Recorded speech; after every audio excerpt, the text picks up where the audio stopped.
अस्सलाम वालेकुम दोस्तों, खलील मारूफ एक बार फिर आपकी खिदमत में हाज़िर हूँ। तो दोस्तों, 1 या 2 दिन से पूरे मीडिया में यही हवा चल रही थी कि वसीम रिज़वी, वसीम रिज़वी, वसीम रिज़वी, वसीम रिज़वी हिंदू हो गया, वसीम रिज़वी ने हिंदू मज़हब को इख्तियार कर लिया, वसीम रिज़वी ने ये किया, वो किया, वो किया, ऐसा हुआ, वैसा हुआ, वैसा हुआ। तो ये भाई साहब चले थे, ये वसीम रिज़वी जो है, जो अब जितेंद्र त्यागी बन गए, तो ये साहब चले थे इस्लाम की 26 आयतों को 26 आयतों को हटाने चले थे। अल्लाह ने इसको इस्लाम से ही हटा दिया। मेरे अल्लाह की शान है। वो दिलों के राज जानता है, वो दिलों की बातें सुनता है, उसकी शान ऐसी कि वो कब वो किस तरह से ले। अब वो उसके दिल में वो, मैं तो बस इतना उसके बारे में कहूँगा, उसके उस लायक नहीं है वो कि मैं उसके बारे में कुछ कहकर उसका भाव बढ़ाऊँ। जो होता है ना, भाव बढ़ाने वाली बात होती है। मैं इसके लिए कहूँगा कि वो उसे कोई इतनी अहमियत मैं देता भी नहीं हूँ। बहुत से ऐसे मैंने देखे हैं किताबें, मैंने बहुत से लोगों की किताबें पढ़ी है, क्रिटिक्स होते हैं वो लोगों की। तो मैं तस्लीमा नसरीन, सलमान रुश्दी और ये बहुत सारे ऐसे लोग थे जो किताब लिखते थे। बहुत लोगों ने लिखी, तो मैं इसको केयर नहीं करता हूँ। तो बहुत सारे मुद्दे हैं और बहुत सारी कुछ मैं बात आपसे कहना चाहता हूँ। और उसमें और दूसरी बात ये है कि दोस्तों, बहुत बात चल रही है हमारे हिंदुस्तान के में, सियासी और मज़हबी हलचलें बहुत बढ़ चुकी है। ये हमारे हमारी तंज़ीमों में कोई हलचल, हम तो वैसे के वैसे बैठे हैं, उसमें हमारा कोई एक्टिविटी नहीं है। हम तो अल्लाह की राज़ी कर रहे हैं, अल्लाह को, उसके रसूल को, कि कुछ हमारी छूटी-फूटी, टूटी-फूटी इबादत को अगर वो कबूल कर ले तो बहुत बड़ी बात हो जाती है हमारे लिए। और आज के इस खुराफाती दौर में हम लोग कुछ थोड़ा-सा अमल भी कर लेते हैं तो अल्लाह ताला उसका अजर बहुत ज़्यादा हमें मिलने वाला है, ये भी बात सही है। इसको जब हम लोग ये हदीसें पढ़ते हैं तो हमारे दिल बहुत खुश हो जाता है कि या अल्लाह, तूने कैसे दौर में भी इतनी, मतलब हमारे लिए वो एक रोशन, एक अंधेरे में एक रोशन है ये जो चीज़ है कि खुराफाती दौर में अगर कुछ लोग अल्लाह से डर के उसकी उसकी जैसे कि इस्लाम में ना कि तुम हँसना नहीं चाहते तो हँसने सा मुँह बना दो तो तुमको उसका सवाब मिलेगा। एक शख्स था जो फ़िरौन के दरबार में जब मूसा अलैहिस्सलाम जाते थे, तो वो फ़िरौन से कहता था कि ये करो, अच्छा ईमान लाओ, अल्लाह पे ईमान लाओ, आसा वगैरह। तो वो आप उनको दावत देते थे, तब वो जाता था तो एक मस्करी को पकड़ के लाते थे वो लोग फ़िरौन के दरबार में। मूसा अलैहिस्सलाम जब जाते थे, तो मस्करा उनके उसके जैसे एक्टिंग करता था, एक्टर था, तो उस दरबार में ज़रा मज़े ले रहा है कि उसने तो बहुत दिमाग ख़राब करके चले गया, अब लाओ ज़रा मुँह सीधा कर लें। तो वो मुँह सीधा करने के लिए वो मस्करे को बुलाते थे। वो मस्करा वही मूसा अलैहिस्सलाम की कॉपी करता था, आओ, ईमान लाओ, ऐसा-वैसा, ये वो, सब लोग हँसते थे। तो अल्लाह ताला ने उसको भी अच्छी जगह दी, क्योंकि वो मेरे नबी की कॉपी कर रहा है, मेरे नबी की कॉपी कर रहा है। तो अल्लाह ताला ने उसके लिए भी बड़ा अच्छा मुकाम रखा है। देखो, मस्करा होता है, अल्लाह ताला को कुछ अदा पसंद आती है तो अल्लाह ताला उसको कबूल करता है। तो ये हमारे लिए ये जो हदीस है बहुत बेहतरीन एक शमा है हमारे इस अंधेरे में, आज के इस अंधेरे में, कि अगर हम छोटा-सा अमल, थोड़ा-सा अमल और दिल से अगर करते हैं तो अल्लाह ताला उसको कबूल फरमाता है और उसका सवाब, बहुत ज़्यादा सवाब उसका है। तो मेरे दोस्तों, ये आप ध्यान रखें कि आप अच्छे से अच्छे काम करें, इंशाअल्लाह उसका बहुत सवाब मिलेगा, बहुत ज़्यादा सवाब है इस खुराफाती दौर में। आप ये बात याद रखिए। दूसरी बात ये है दूसरी बात ये है कि बहुत ज़्यादा एक्टिविटी चल रही है। बहुत ज़्यादा उन्होंने एक्टिविटी मचाई है, बहुत ज़्यादा। मैं आपको हिंदुत्व की बात कर रहा हूँ। जैसे कि हिंदू लोगों की नहीं, मैं हिंदुत्व वाले जो हिंदुत्व के आइडियोलॉजी पे जो चलते हैं, मैं उनकी बात कर रहा हूँ। तो वो लोग बहुत एक्टिविटी, बहुत ज़्यादा कर रहे हैं। अब वो हिंदू राष्ट्र, वो जहाँ देखो आपको हिंदू राष्ट्र की बात चल रही है। हिंदू हो जागो, बहुत बड़ी गहराई है, बहुत गहराई है इसमें, बहुत गहराई है। मैं कुछ देखो, मैं सबको पढ़ता हूँ, मैं क्रिटिक्स को भी पढ़ता हूँ, मैं बहुत सारे लोगों को पढ़ता हूँ, सुनता हूँ, अपने दिमाग से मैं उसको, फिर वो उसको क्या हो सकता है, ये बात है, कितनी गहराई है, इसमें कुछ सच्चाई है, ये मैं देखता हूँ। तो मुझे आचार्य रजनीश, जो बहुत ही उस ज़माने में बहुत, उस पर लोग, उस पे हिंदू समाज, उस पे पूरी दुनिया बड़ा तंज करती थी। लेकिन जब मैं उसकी कोई बातें सुनता हूँ तो वो उसकी बातों में, वो जैसा भी शख्स था लेकिन वो बातें सही करता था और सच बात करता था, वो चाहे कोई भी हो। उनका जो नज़रिया, जो समझने का, सोचने का और जो बताने का जो था, वो बिल्कुल वो सही सोचता था। और इसीलिए उसने कहा कि ये लोग बड़े शरारती लोग हैं, ये लोग बड़े शरारती लोग हैं। मैं उनकी बात कर रहा हूँ जो हिंदुत्व की बात करते हैं, बड़े शरारती लोग हैं, कि इनके जैसा शरारती, इनके जैसा जो गेम प्लान बनाने वाला, इनके जैसा जो जो डिवाइड रूल, इंसानों को बांटना, काले गोरे में भेद करना, ऊंच नीच, इनमें जितना भरा है दुनिया की किसी कौम में, जब से दुनिया बनी है, जब से ये लोग का वजूद हुआ है, ब्राह्मणों का, तब से इन्होंने चालाकियाँ चालाकियाँ चालाकियाँ, गेम प्लान, और इन्होंने यही किया।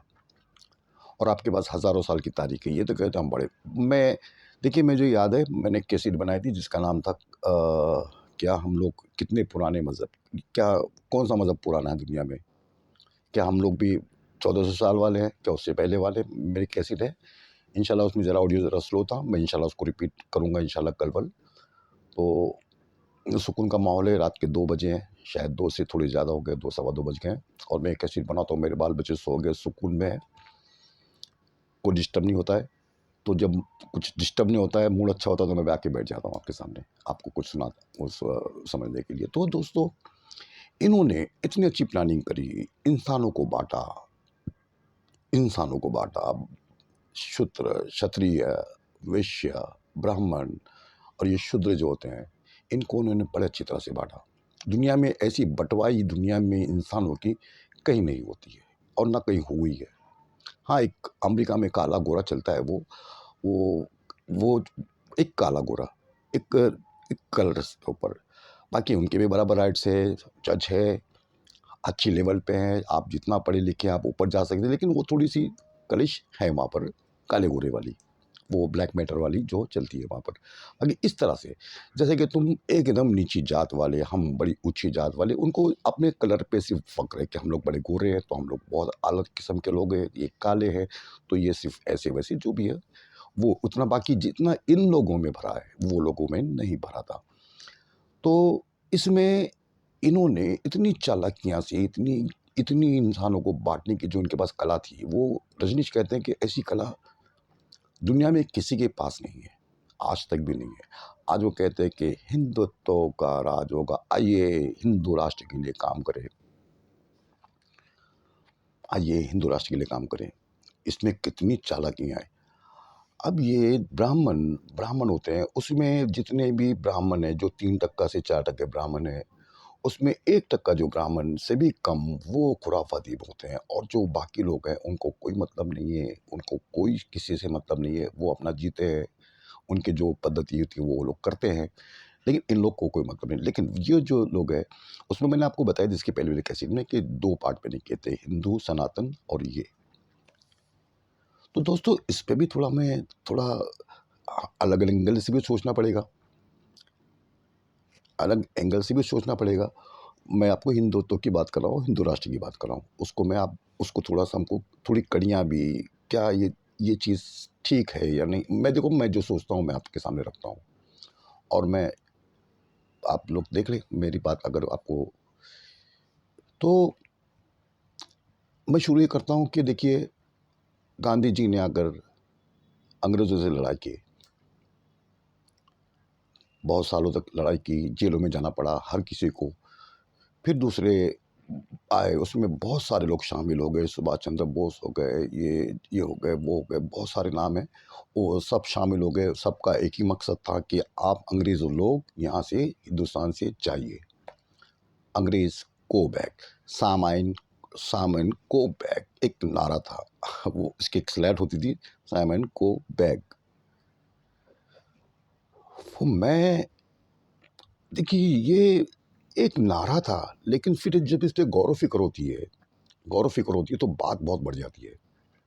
अब बात बहुत बढ़ जाती है, फिर बात कैसे बढ़ती है? तो मैंने ये सोचा कि अंग्रेज़ जा गो बैक, आप जहाँ से आए वहीं चले जाइए। कहाँ से आए थे आप? ब्रिटेन से, जाइए ब्रिटेन, हमारा हिंदुस्तान खाली करो, हिंदुस्तान खाली करो। कहाँ जाओ? ब्रिटेन। कहाँ से आए? Britain, okay. तो ब्रिटेन जाइए, आपको खाली करना पड़ेगा हिंदुस्तान हमारा, ठीक है। क्या किसी ने ये सोचा है कि हम लोग ने 8 से 1000 साल राज किया, 800 से 1000 साल तक राज किया। क्या कभी तारीख के किसी एक छोटी-सी लाइन में, छोटे से सेंटेंस में किसी ने कहीं से आवाज़ उठाई कि मुग़ल गो बैक? मैं बहुत गहरी बात कर रहा हूँ, ये समझने वाले समझ सकते हैं, बहुत गहरी बात कर रहा हूँ मैं। आप इसको देखें, किसी ने इसकी मुखालिफत की कि Mughal go back, Simon go back. अंग्रेज़ को कहा गया कि आप चले जाइए वापस अपने मुकाम पे, हमला छोड़ दो, तहरीकें चलाई। तो मुझे आप तारीख के आप खंगाल लें, मेरे जो भी अच्छे पढ़े लिखे लोग जो हैं, और मुझे तारीख में से कहीं से भी किसी की भी तारीख, चारों की, मैं कहता लेफ्ट राइट ऊपर नीचे वाले कट्ठन सादे जो भी है, उनके आप मुझे तारीख ला के दिखा दीजिए कि हाँ किसी ने किसी का नाम और उसने कहा कि आप मुग़ल गो बैक। देखो ये, अब जैसे कि हमारे वहाँ भी शिवाजी महाराज होते हैं और बहुत सारे हमारे राजपूत हुए हैं, उनकी जंग दिल्ली की जंग थी, दिल्ली की गद्दी बैठी है। वो लोग उनसे कहते थे कि तुम अब हमारे अंडर में आ जाओ, वो कहते थे कि हम अपने अंडर में नहीं आएंगे, हमको अपना अलग से हम लोग करेंगे। लेकिन उन्होंने ये कभी नहीं कहा। आप तारीख लाइए ना, मैं आपको पूछ रहा हूँ तारीख का मुझे एक टुकड़ा, एक सेंटेंस किसी का भी ला के बताइए कि मुग़ल गो बैक। तुम आए थे अफ़गानिस्तान से, या तो तुम आए थे बगदाद से, या तो तुम आए थे कहाँ से, या तो तुम आए थे जहाँ से भी आई, आप चले जाइए। मुझे एक टुकड़ा कोई भेज दें, ऐसा क्यों हुआ? और उसमें बड़े-बड़े ब्राह्मण, बड़े-बड़े राजपूत, बड़े-बड़े ठाकुर लोग गुज़रे, उन्होंने मुखालिफ उसकी नहीं की, अंग्रेज़ों ये मुग़लों की, कि मुग़ल जाइए। क्यों? उसकी वजह भी है, क्यों इन्होंने क्यों मुखालिफ नहीं की मुग़लों की? कुछ कुछ जो होते हैं, कुछ तारीखदां हैं जिनको मुसलमान से नफ़रत है, उनके उनके उनके नाम से नफ़रत है। वो लोगों ने वो अत्याचार बड़ा ये ऐसा करता था, किसी ने कहा कि ताजमहल बनाया तो उसके हाथ काट दिए मज़दूरों के, ये मनगढ़ंत कहानियाँ हैं ये, ऐसा ही तो सिर्फ़ ये होता है, लेकिन ये मनगढ़ंत होती है कि हाँ, लेकिन उसमें ये कभी नहीं कहा कि ये भगाया जाए। मैं आपको भगाए वाली बात कर रहा हूँ, ये जो अंग्रेज़ को भगाने वाली बात थी, तो मैं देख रहा हूँ कि मुग़ल लोगों को क्यों किसी ने नहीं भगाया। इन लोग तहरीकें चला सकते थे, इनमें बड़े-बड़े लोग गुज़रे, बड़े-बड़े लोग गुज़रे, उसमें बड़े-बड़े लोग गुज़रे। मैं नाम बताऊँगा तो बहुत सारी लिस्ट उसकी होती है, बहुत सारी लिस्ट है उसकी। बड़े-बड़े लोग, अरे क्या नहीं थे उसमें? तुलसीदास थे, कबीर जी थे, कितने लोग, कितने बड़े-बड़े महात्मा लोग हमारे हिंदुस्तान में थे, लेकिन किसी ने भी नहीं कहा।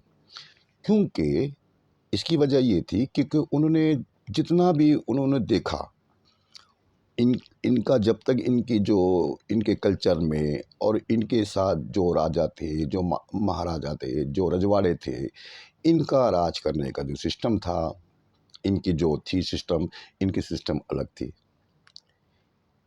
इनको खुदा जानो, खुदा का वो जानो, खुदा का एकदम वो राजा जो होता है वो खुदा का नुमाइंदा, तो रिस्पेक्ट करो, गर्दनें झुकाओ, अदब करो, एहतराम करो, वो भी जो ऊँची जात वाले।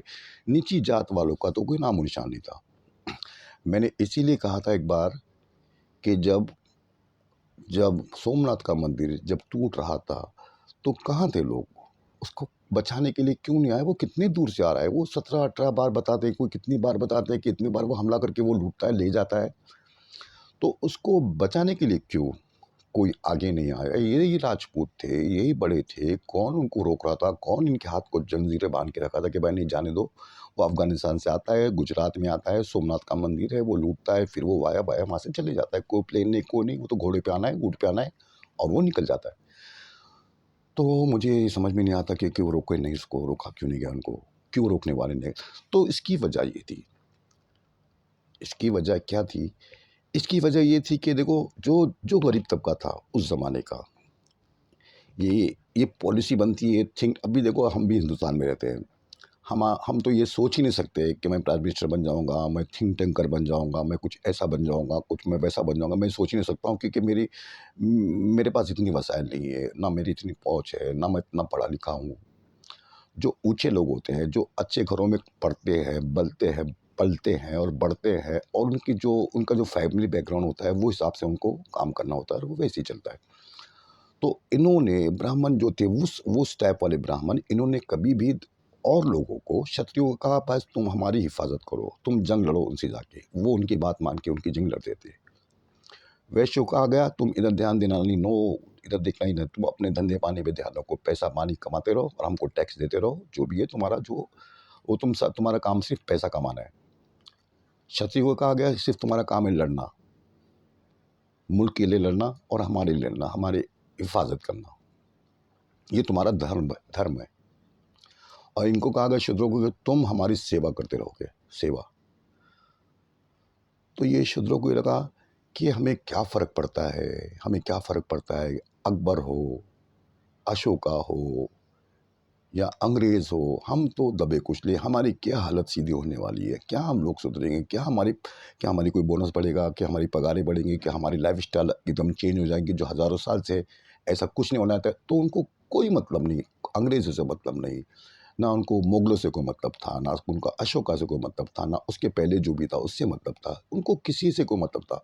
उनको सिर्फ़ वही उनको गधा मज़दूरी करनी है। जो वो कहेंगे, वो करेंगे। बस उनकी वो ज़िंदगी है, बस तुम हमारे लिए सेवा के लिए पैदा हुए और तुम हमारी सेवा करके चले जाओ। तो उनको कोई मतलब नहीं था।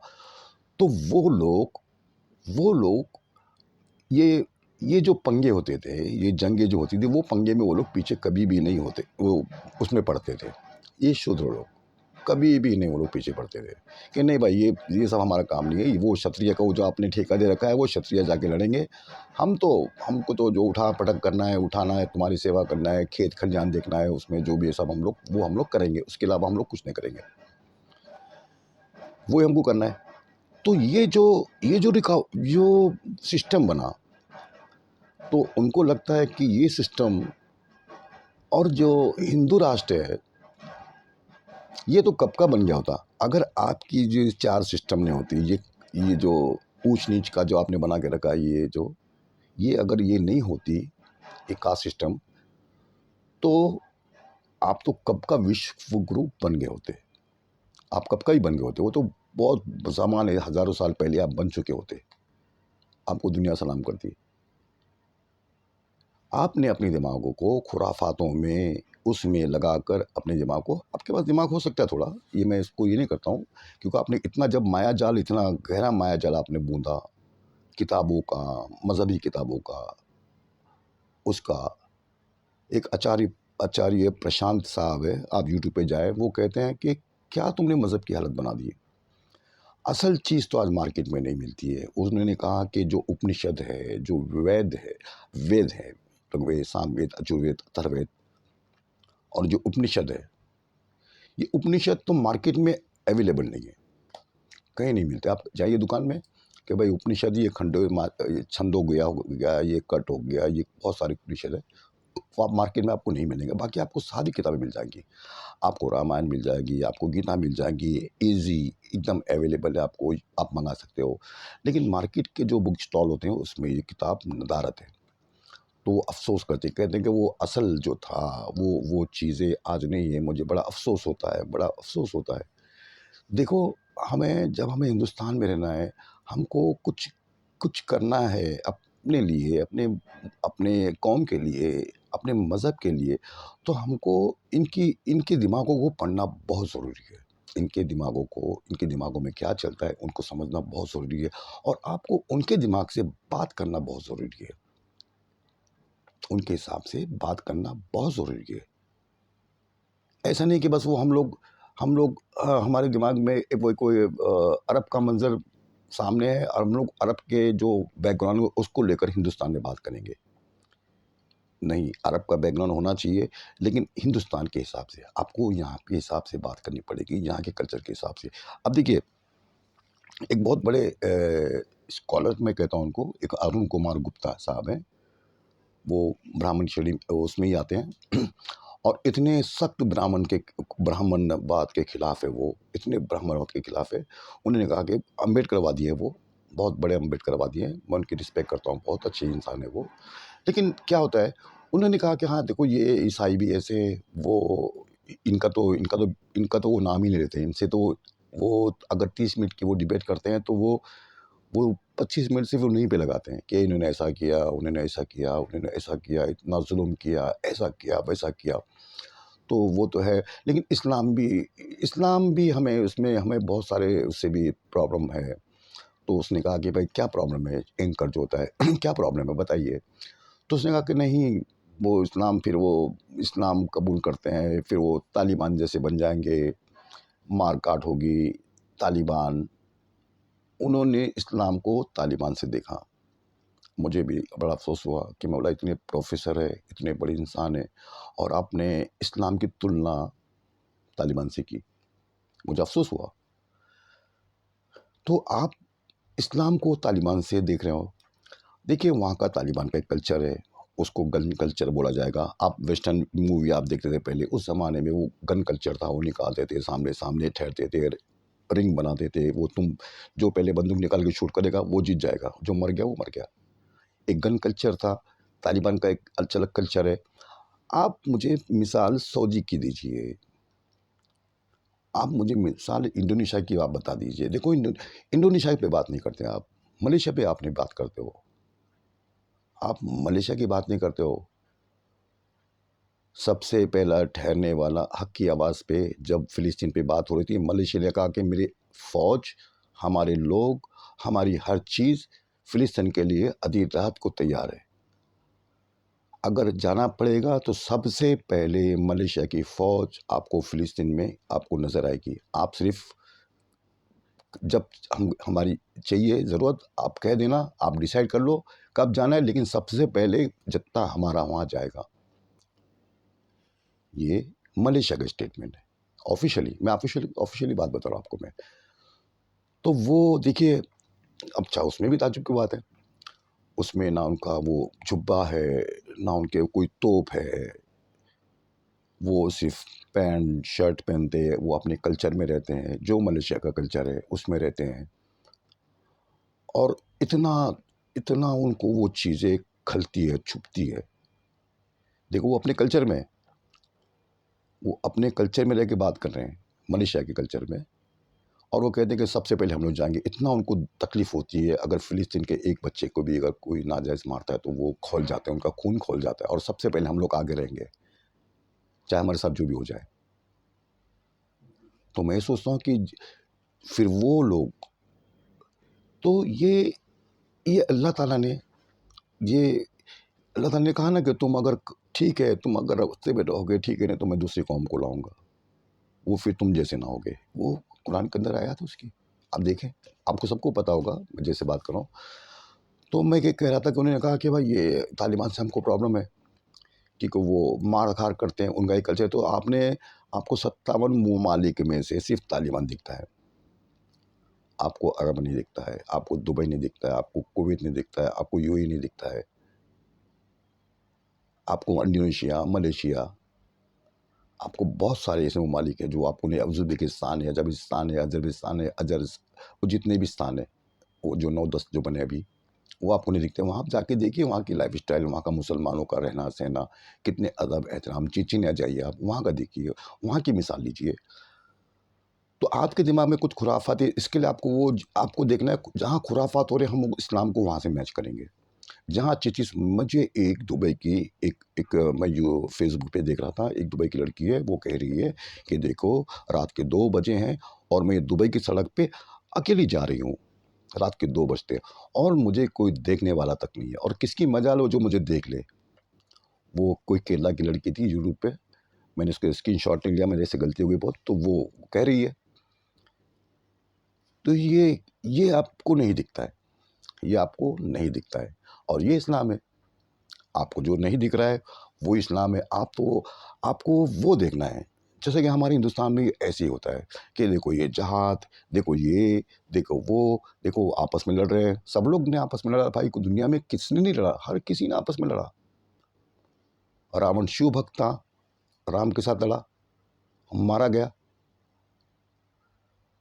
5 पांडव और कौरव ये भी दोनों वही थे, दोनों भाई भाई थे, चचेरे भाई थे, दोनों लड़े, लाखों इंसान, करोड़ों इंसान मारे गए, भाई भाई लड़ा गया। तो कहाँ नहीं हुआ,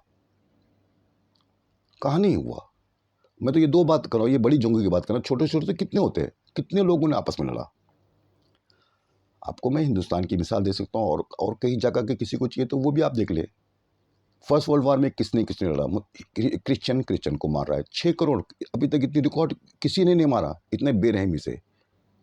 आप मुझे बताएं ना आंकड़ा, 6 करोड़ इंसान सेकेंड वर्ल्ड वॉर में, फर्स्ट वर्ल्ड वॉर में 3 करोड़ इंसान ऑफिशियली, अनऑफिशियली उसका भरोसा नहीं है, को कहता कि 5 करोड़ मारे गए। और इसमें जो सेकेंड वर्ल्ड वॉर में वो कहता ऑफिशियली 8 लाख से ज़्यादा मारे गए। और तबाही बर्बादी वो अलग, इंसान मारे गए इतने, वो नदियों में फेंका गया, वो किया गया, वो सब अलग। इतनी अगर कोई सबसे ज़्यादा हलाकतें हुई है ये तो ये क्रिश्चियनों ने की है, तो क्या हम लोग, हमारे तो भाई क्या हम लोग क्रिश्चियन को ब्लेम करें? नहीं कर सकते, नहीं कर सकते, हम लोग नहीं कर सकते। तो वो ये जो हमको ये बताना चाहिए कि हम हमारे हमारे उलमाओं को, हमारे जो दानिश्वरों को, हमारे जो थिंक टैंक करे उनको, स्कॉलरों को, ये चीज़ों को इस अंदाज में अगर हम लोग रखते हैं तो ये हमारे मज़हब को बहुत फ़ायदा पहुँचाएगा, बहुत फ़ायदा इसका पहुँचेगा। क्योंकि हम लोगों को ऐसी बात करनी है जो सही हो और वो बात दिल को लगे। देखो बात जो सही हो और जो दिल को लगे, जो बात दिल के अंदर घर कर जाए कि हाँ ये बात बिल्कुल सही थी। और आज का इंसान बड़ा खुला दिल का इंसान है, उसमें कोई भी हो, आज का खुला इंसान है। तो बात चल रही थी कि हिंदू मज़हब, हम लाएंगे हिंदू राष्ट्र, तो वो ख्याली पुलाव बनाते हैं। वो देखो क्या हो रहा है, उन्होंने कुछ साल पहले सारे ये दलितों को, ये सारे लिंगायतों को, सारे सिख जमात को और बहुत सारों को लेकर, इसने जैन वगैरह उनको लेकर, इसने क्या कि इन्होंने किया कि ये सब हम लोग अब हिंदू हैं। ना कोई किसी से राय ली गई, ना कुछ किया गया, कि हमने संविधान में पास कर दिया कि अभी इसके अलावा ये जितने भी हैं सब हिंदू हैं। अब वो तकते रह गए, ये तकते रह गए। अब वो संविधान की बात थी, संविधान होता है वो उस पे भी नहीं चल रहा है। इन लोग यही कर रहे हैं आज की तारीख में, इन लोग यही चल रहे हैं कि हम लोग संविधान के खिलाफ जाएंगे। अगर कोई खड़ा होगा, देखो आज ऐसे ही हो रहा है, जो खड़ा होगा फिर हम लोग उसको ये देशद्रोही बता देंगे, उसको कुछ बता देंगे, किसको कुछ बता देंगे, उसको अंदर करेंगे। क्योंकि हमको आहिस्ता आहिस्ता आहिस्ता एक एक स्टेप, देखो एकदम छलांग नहीं मारेंगे उन लोग कभी, या छलांग नहीं मारेंगे उन लोग कि नहीं आज से ये संविधान खत्म, आज से ये संविधान चालू, कभी नहीं करेंगे वो लोग। तो उनको एक एक स्टेप भी नहीं, आधा आधा कदम वो लोग आगे बढ़ेंगे कि अब हम लोग लोगों में डालेंगे कि तुम अब बोल के दिखाओ हमारे खिलाफ, तुम्हारा हाल क्या कर देखो। तो लोग बोलेंगे सर मैं कुछ अगर बोलता हूँ तो ये तो मुझे कल पुलिस भेज देगा, कुछ ईडी के चक्कर में, कुछ ये तुम्हारा इससे कॉन्टेक्ट था, तुम्हारा फेसबुक पे तुम उसको फॉलो कर रहे हो, तुम इसको ये कर रहे हो, तुम उसको वो कर रहे हो।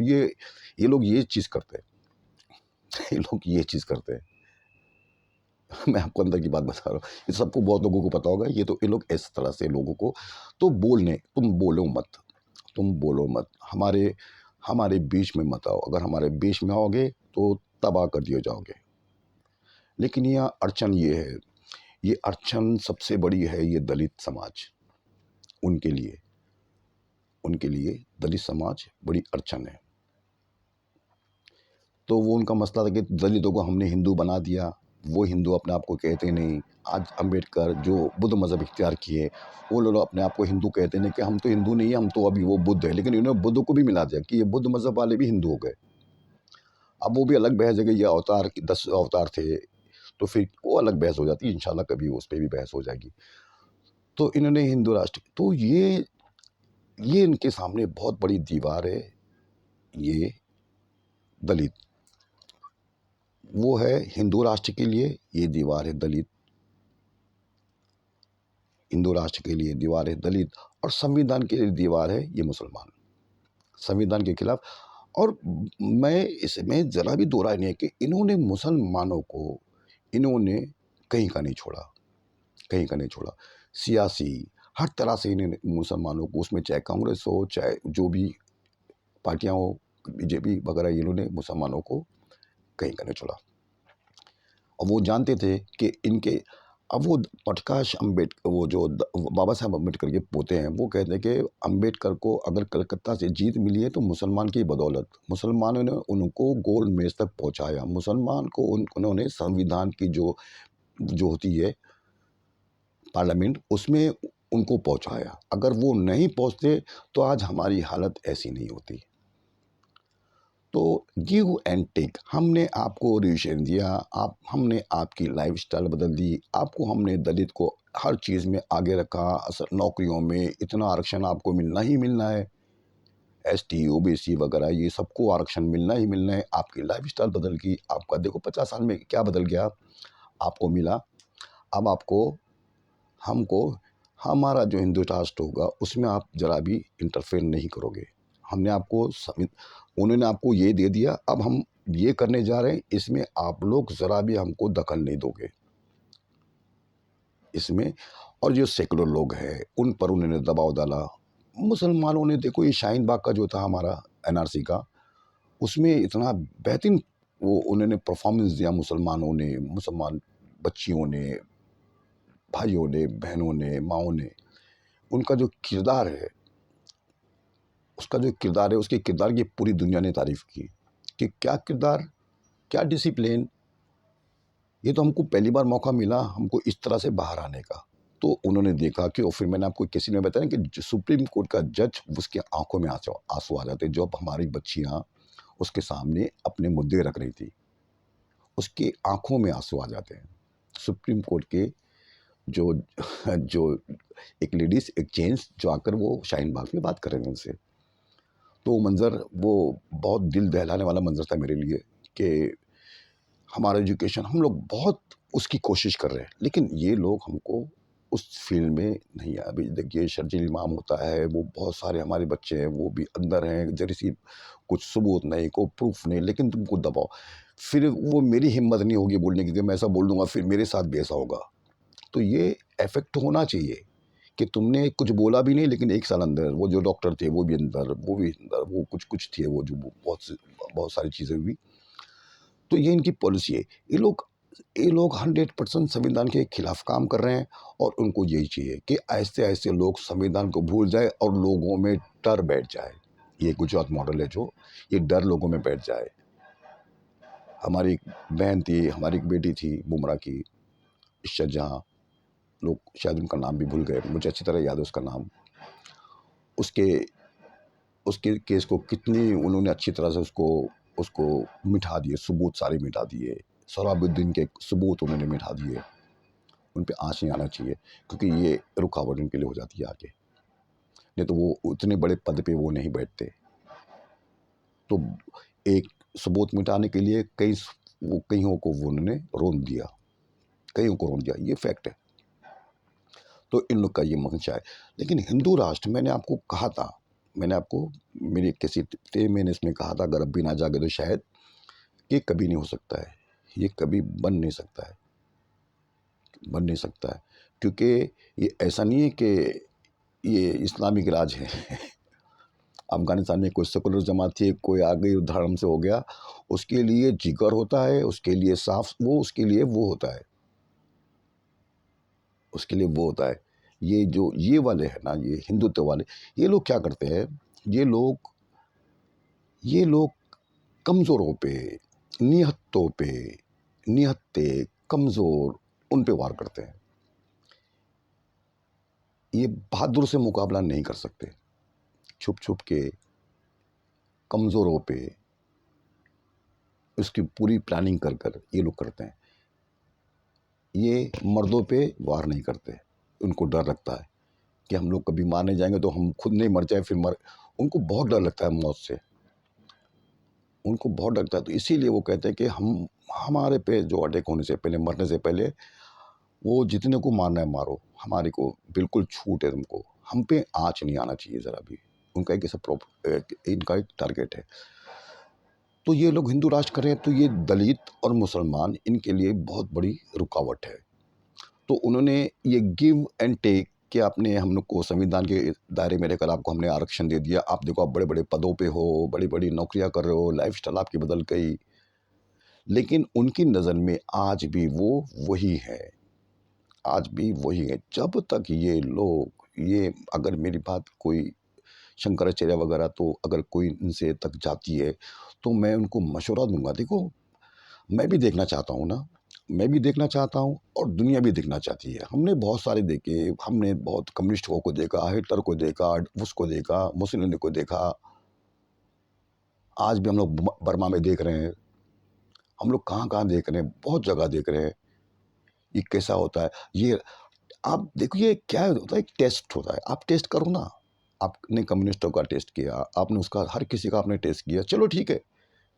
हमने तो कभी देखा नहीं, ना हमारे बाप दादाओं ने, ना हमारे पूरे हमारे कितने पुरखों ने कभी भी नहीं देखा ये हिंदू राष्ट्र कैसा होता है।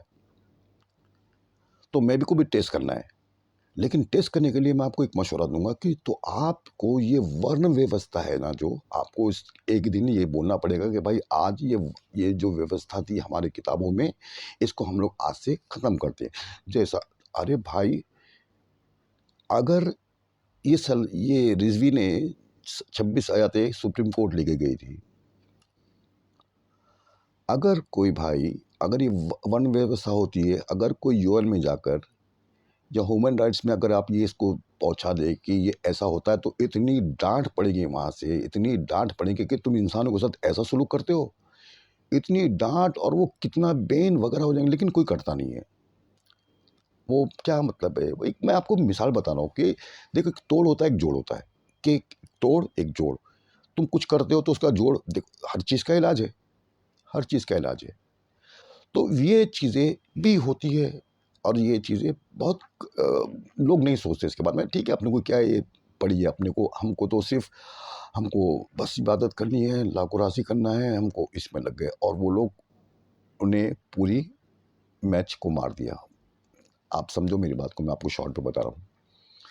तो ये तो नहीं हो सकता है। अगर वो जब तक नहीं होगा, जब तक हिंदू राष्ट्र नहीं बनेगा, जब तक आप ये चारों खाने को बराबर नहीं करोगे, आप, मैं बोलता हूँ, आप एक महीने में आज अगर आप डिक्लेयर करते हो ये चीज़ें कि नहीं, आज ये वन व्यवस्था है ना, जो ये ऊंच नीच दलित वगैरह जो, तब नहीं, सब इंसान बराबर। फिर आप कभी कभी कहते हो ना कि सारा कुटुंब हमारा, पूरी दुनिया हमारे, तुम्हारे वेद के हवाला आप देते हो ना, कुटुंब, सारा संसार कुटुंब, एक कुटुंब है। तो कहाँ है कुटुंब?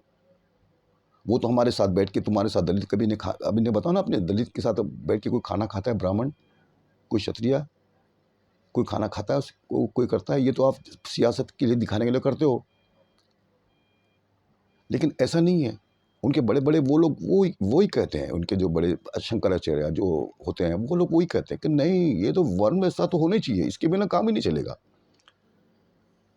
नहीं तो कोई भंगी करने का, तो फिर वो साफ सफाई कौन करेगा? अगर वो खेतों में, फिर हल कौन चलाएगा? फिर वो हमारे लिए जंग कौन लड़ेगा? आज बताइए ना, फौज में कितने क्षत्रिय हैं? आप बताइए, फौज में कितने क्षत्रिय हैं? अगर पैसा कमाना सिर्फ वो उनका ही काम है, तो वेश्यों का, तो आज तो कितने बिजनेसमैन हो गए। आज कितने बिजनेसमैन है, मुसलमान बिजनेसमैन है, दूसरे कितने सिख है भाई, ये जितने आज, पूरी आज उसका उसका कुछ रहा ही नहीं ना। बिजनेस को कोई कास्ट के नाम से नहीं छापा गया कि ये मोनोपोली है, यही कर सकता है, उसके अलावा कोई ऐसा तो कुछ नहीं। आज तो सब आज़ाद है। आपके पास टैलेंट है, आप आइए मैदान में। आज तो उसकी कोई रोक टोक नहीं है। तो आपको शर्म आनी चाहिए कि आपका जो सिस्टम है, वो इंसानों के लिए नहीं बैठता फिट। आप इंसानों के लिए वो फिट नहीं बैठता है, और आप उसको लेके बैठे हो। ये, और फिर वो भी चाहिए, हिंदू राष्ट्र चाहिए और ये सिस्टम भी आपको चाहिए। देखो, आप तो आपने दलितों को कुछ दिया और आप उनसे कुछ मांग भी रहे हैं। आपने उनको दिया, आप कुछ उनसे मांग भी रहे हो कि भाई हमारे हिंदू राष्ट्र के आप बीच में बताना। अब तुम सब हिंदू, वो कहते हैं कैसे हिंदू, हम तो हिंदू है ही नहीं। ये तो हम उनके खिलाफ है। हम लोग को हज़ारों साल हम उनके बड़े-बड़े उनके जो स्कॉलर हैं, जो दलितों के बहुत सारे स्कॉलर हैं, वामन मिश्रम है, वो अम्बेडकर प्रकाश अम्बेडकर है। इन लोग के भाषणों में आप देखिए ना, आप इन लोग 99% सिर्फ़ इन्हीं की बात करते हैं कि इन्होंने हमारे पर इतना ज़ुल्म किया, हमारे को इतना इन्होंने ज़ुल्म किया, हमारे पर इतना ज़ुल्म किया। ये होता है दिमाग कोरेगाँव का। देखो आप, ये ये अम्बेडकर के पुतलों पे वो काली को पोती जाती है। हर हर महीने में एक बार वो चीज़ें होती है। इतनी इनको नफ़रत है उससे, क्योंकि वो हमारे बराबरी में आ गए। संविधान इसकी इजाज़त देता नहीं है, तलमला के रह जाते हैं वैसे ही। अब क्या करें? फिर वो मारो, कि वो पुलिस हमारे हाथ में है, गवर्नमेंट हमारे हाथ में है, जैसा वो हम लोग कर सकते हैं, लेकिन फिर भी बेचारे कुछ नहीं कर पाते। ये आप बात याद रखना। ये बहुत कुछ करना चाहते हैं, पर इनके बस में नहीं है। फिर वो चीज़ें इंटरनेशनली जाती है जब, तो फिर वो अलग इसकी चीज़ें फेस करनी पड़ती है। ये क्या लगा है तुम्हारे मुल्क में क्या हो रहा है ये? आप अपने आप को जमहूरियत कहते हो बहुत बड़ी, लेकिन इतना जुल्म होता है, ये होता है। तो मेरे दोस्तों, ये बातें बहुत है। तो मैं एक इसमें मैंने नई जो बात की, तो वो इसमें ये है कि मुग़लों को गो बैक क्यों नहीं कहा गया। ये बहुत बेहतरीन पॉइंट है। आप ब्राह्मणों से पूछो, आप उनसे पूछोगे कि मुझे आप एक लाइन लाके दिखला दे कहीं से कि ब्राह्मणों को कहा, ब्राह्मणों ने या तो किसी ने भी मुग़लों को कहा गो बैक।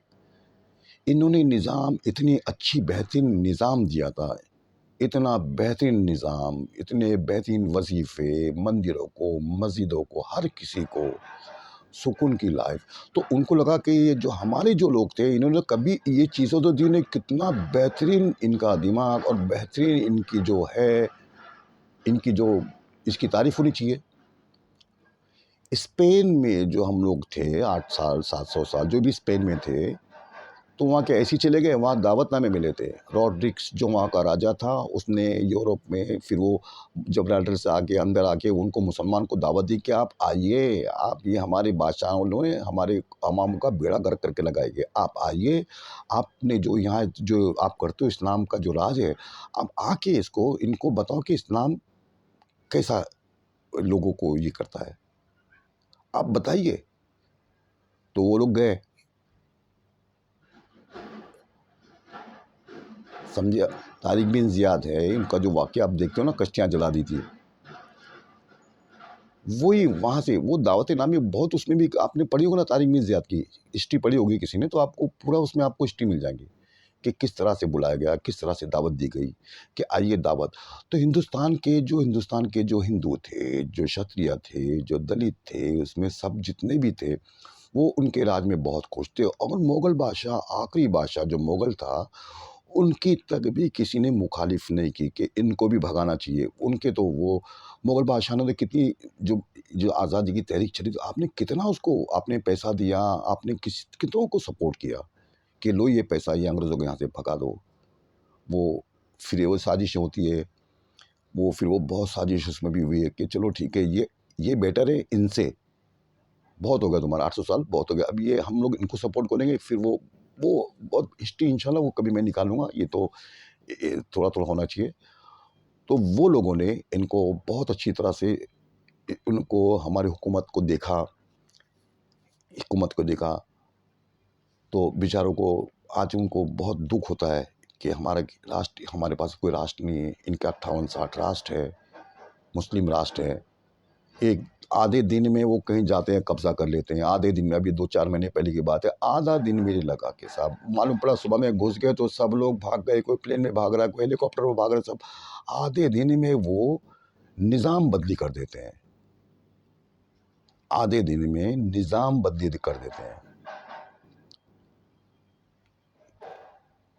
ये जिगरा है, जिगरा बोलते हैं इसी को, जिगरा बोलते हैं। आधे दिन में निज़ाम बदली कर देते हैं। लोगों को वहाँ के जो निज़ाम चलाना, उनको भागना पड़ता है, क्योंकि वो कठपुतलियाँ होती है, किसी बहुत देशों की कठपुतलियाँ होती है वो। भागना पड़ता है, बुज़दिल लोग होते हैं जो। तो इन्होंने इतनी बेहतरीन जीडीपी क्या थी, 23 आज तारीख बता दी कि 23% ये जीडीपी अंग्रेज़ों को खटकती थी। ये सोने की चिड़िया उन्होंने बना दी, सोने की चिड़िया बना दी हिंदुस्तान को। अब उस सोने की चिड़िया को हम लोग जाएँगे, देखो क्या होता है, ताकत होती है। आपके पास अगर तलवार है, आप तलवार से आप कितनों को मार सकते हो, आप कर सकते हो। भाला है आपके पास, आप फेंक सकते हो। आप इतने लंबे चौड़े बहुत ताकतवर है, आप एक ज़मीन को मारो तो ज़मीन को आप थर्रा सकते हो। लेकिन उन्होंने एक लोखंड का टुकड़े में कुछ स्प्रिंग लगाकर, कुछ ऐसा कर कर उसकी एक चीज़ बनाई जिसे कहते हैं बंदूक। वो कितनी दूर से वो इंसानों को मार देती है। वो कितना भी जिगरबाज हो, कितना भी वो बहुत बहादुर हो, लेकिन एक गोली जब वो लगती है, वो इंसान वहीं ढेर हो जाता है। तो ये गोली, तो ये मुकाबला नहीं कर पाए, क्योंकि वो चीज़ उन्होंने ईजाद की। वो चीज़ उन्होंने ईजाद की, वो उनकी मोनोपोली थी कि हम लोग अब ऐसा नहीं कि तलवारों से लगे, ये ज़माना गया, अब हम लोग बंदूक से दूर से निशाना लगा के उसको मारेंगे। तो वो बंदूक से जीते हैं। मैं कहता हूँ ना कि इन्होंने ये बंदूक से जीता गया है। ये चीज़ें बंदूक से जीती गई है। आज आप अमेरिका से ये टेक्नोलॉजी जो आप वेपन सिर्फ हटा दें, अगर ये आप वेपन्स हटा दें, तो ये लोग, मैं आपको एक मिसाल बता रहा हूँ, अगर ये वेपन्स इनके सबको डिस्ट्रॉय करते हैं, सब जो भी आज जो चल रहा है, जिसके पास भी हो, जिस मुल्क के पास भी हो, आज सब आप डिस्ट्रॉय कर दो, सब जितने भी आपके पास न्यूक्लियर है वगैरह वगैरह जो भी, आप इसको सब डिस्ट्रॉय कर दो, तो ये लोग अपने अप ये लोग वाशिंगटन डीसी से बाहर नहीं जा सकते हैं क्रॉस करके, कि नहीं, इतना वो डर जाएंगे वो लोग। सिस्टम आप निकाल देना। ये टेक्नोलॉजी, ये जो अल्लाह ताला ने कुरान में फरमाया कि अपने घोड़ों को और तुम हमेशा तैयार रहना को दुश्मन के मुकाबले के लिए। ये चीज़ अल्लाह ताला ने कुरान शरीफ में हमें 1400 साल पहले बताई थी कि तुम लोग तैयार रहना, कमज़ोर मत बनना, तैयार रहना हर वक्त। लेकिन आज उन लोग हर वक्त तैयार रहते हैं। रडार पे आप देखते हैं कौन आता है, कौन जाता है, किसको तबाह करना है, किसको नहीं तबाह करना है। तो ये हमारी गलतियाँ हैं। हम लोग नहीं सीखते। मैं तो देखता हूँ कि इक्का दुक्का नहीं, मैं तो देखता हूँ कि हर आलिम, हर मौलाना वो एम्ब्रियोलॉजी बताए, कोई ये बताए, कोई आसमान की खलाओं का बताए, नापे तोले, कोई पेट में घुसे, कोई दिमाग में, हर चीज़ का बताने वाला। ऐसा नहीं सिर्फ सुन्नतें बताना चाहिए, आप बताइए 15 मिनट आधे घंटे के बाद आप वो भी बताइए कि एम्ब्रियोलॉजी होती है, ज्योग्राफिकल होती है, साइंटिफिक होती है, आप ये बताइए ना। आप उँगली पे गिन सकते हो खाली ऐसे लोगों को, सिर्फ उँगलियों पे गिन सकते हो कि ये इसके बारे में बताने वाले। आपको सीरत बड़ी बेहतरीन बताएंगे कि उन्होंने वही पढ़ा है, वही बताएंगे। वो ज़माना था जो मैं इंशाल्लाह अब मैं अपनी इस कैसेट के बाद मैं अपनी थोड़ी चेंज करने वाला हूँ भाइयों। तो मैं आपको तारीख, ये साइंस, हिस्ट्री, ये मैंने ज़रा इसमें, और मैं थोड़ा इन हिंदू मत पे ज़रा बोलता हूँ, क्योंकि मैं हिंदुस्तान में रहता हूँ और उनको थोड़ा पढ़ता हूँ। मुझे अमेरिका में नहीं जाना है, मुझे हिंदुस्तान में रहना है। तो मैं इनका माइंड पढ़ता हूँ और इनके साथ किस तरह से पेश आना चाहिए, मैं आपसे वो बात करता हूँ। ये मेरा एक बड़ा मकसद है। तो आप उसको देखें, उसको जज करें। आप लोग बेहतरीन जज हो, आप उसको जज करें। बात अगर सही है तो आप उसके लिए कुछ करने की कोशिश करें। इंशाल्लाह आज नहीं तो कल उसका फल मिलेगा हमारे बच्चों को, हमारी कौम को। तो ये चीज़ें बहुत ज़रूरी है और इस पे ज़ोर आप लगाएं। आप इस पे ज़ोर लगाएं। आप बस वो पैसा मदरसे में भेजें, आप वहाँ पे क्या हो रहा है, हमें ये चाहिए। हमें 15 साल में, 10 साल में ये चीज़ें में चेंजिंग चाहिए। आप वो करोगे तो आपको हम डबल चंदा देंगे। हमको ऐसे आलिम चाहिए जो हर चीज़ पे बात करे, साइंस पे बात करे, ज्योग्राफिकल पे बात करे, सैयारे, सितारे, अंदर बाहर, जिस्मानी, रूहानी, हर तरह की बात करने वाला हमें आलिम चाहिए। तो जाके उरूज, वो हमारा उरूज था। वो उरूज की वजह यही थी कि हमारे पास कितनी चीज़ें ईजाद की। नाम आपको पता है किसी को? हमारे मुस्लिम साइंटिस्टों का नाम पता है कितने लोगों को? मैं आपसे पूछ रहा हूँ। यूनिवर्सिटी जितने बनाई वो उसका नाम आपको याद है? आपको वो याद है? साइंटिस्टों का नाम याद है? मैं आपको इंशाल्लाह एक-एक साइंटिस्ट का नाम बताऊँगा मैं, इंशाल्लाह अगली कैसेट में। तो मेरे भाइयों कुछ अल्फाजों में गलती हो सकती है तो माफ़ करें, और सुने और आप देखें वो उसको। मैं पता नहीं मैं क्या-क्या बोलता हूँ, मुझे कुछ पता नहीं। अब मैं इसको रोक के उसको सुनूँगा तो मालूम पड़ेगा मैंने क्या-क्या बोला और जो भी है। और मैं अगर मुझे लगता है कि मैं सही बोलता हूँ, मैंने बहुत कैसेटों को ऐसे ही डिलीट कर दिया कि नहीं यार ये ठीक नहीं है, चलो ठीक है, थोड़ा-सा ज़रा ज़्यादा हो जाता है, तो मैं उसको डिलीट करता हूँ। एक मेरी बहुत कैसेट नहीं तो आप अब तक मेरे 150 से ज़्यादा कैसेटें मेरी हो गई होती है अभी तक, 150 से 200। लेकिन मैं लगता है कि नहीं यार, ये मौज़ू में थोड़ी अच्छी बात नहीं है। एक तवाज़ुन, एक बैलेंस, इसकी मैं बहुत कदर करता हूँ और मैं उसी पे चलता हूँ।